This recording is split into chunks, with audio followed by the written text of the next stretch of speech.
Beef is a staple of the modern American diet.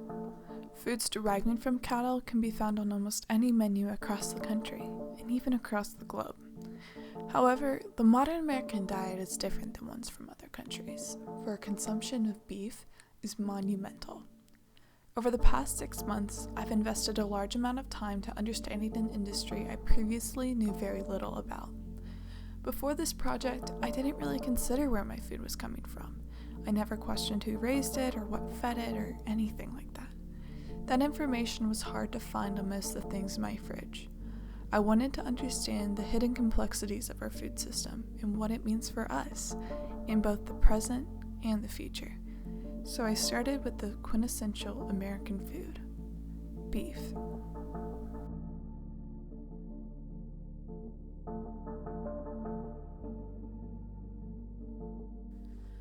The beef industry has drawn more attention in recent years because of the state of our climate.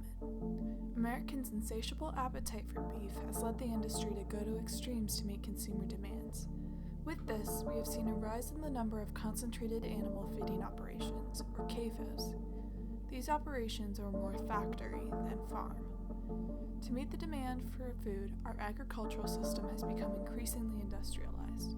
Mass, inexpensive production of animals actually comes at a great cost.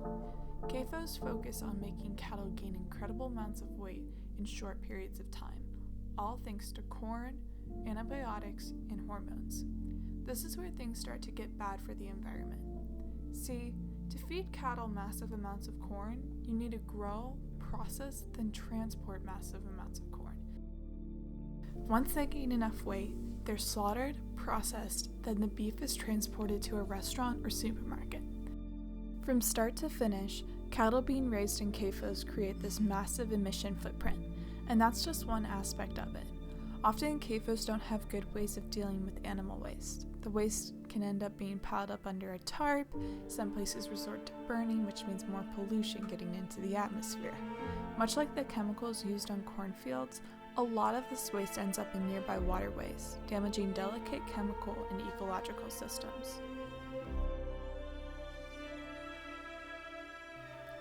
Socially, we are beginning to see some of the negative effects of the industry as well. Corn-fed beef is cheaper, more accessible, and fattier than grass-fed beef. CAFOs need to give their livestock hormones and antibiotics because if they didn't, the cows would either die from their bodies not being able to digest corn, or they'd die from disease spreading in such close quarters. That's when they have to give antibiotics. They're all crowded in. They're going to get sick if they don't. They get liver abscesses if they don't. And all that starch from corn makes the rumen really acidic. So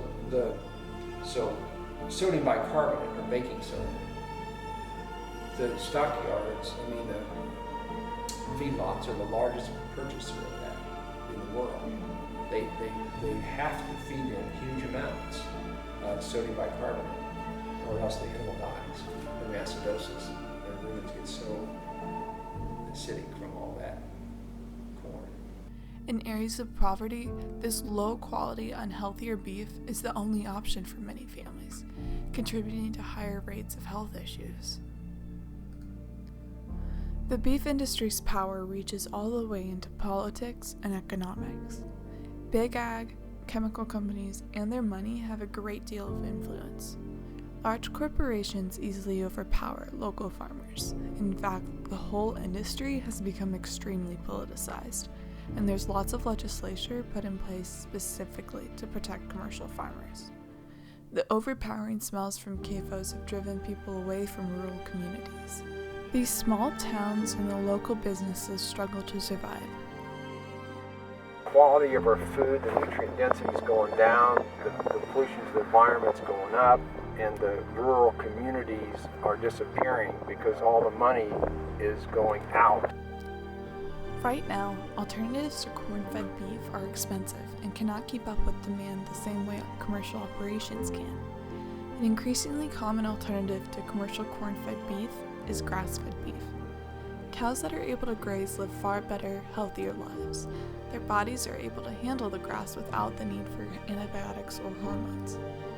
The beef produced contains less fat and more amino acids than conventional beef. Instead of destroying the soil and surrounding land, cattle and pasture land can help replenish the soil and its organic components. With the cow's waste restoring the soil's chemical composition, the land is transformed into a carbon sink. In farms that are responsibly managed, the gas emission footprint is almost non-existent. In land such as former strip mines or cropland destroyed by fertilizers, grass is pretty much all that can be grown. This otherwise useless land can be utilized to raise healthier, happier cows while also helping to create a biodiverse habitat for native species of insects, birds, and mammals.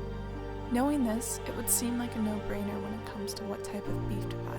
However, natural grass-fed beef is still really expensive and difficult to find.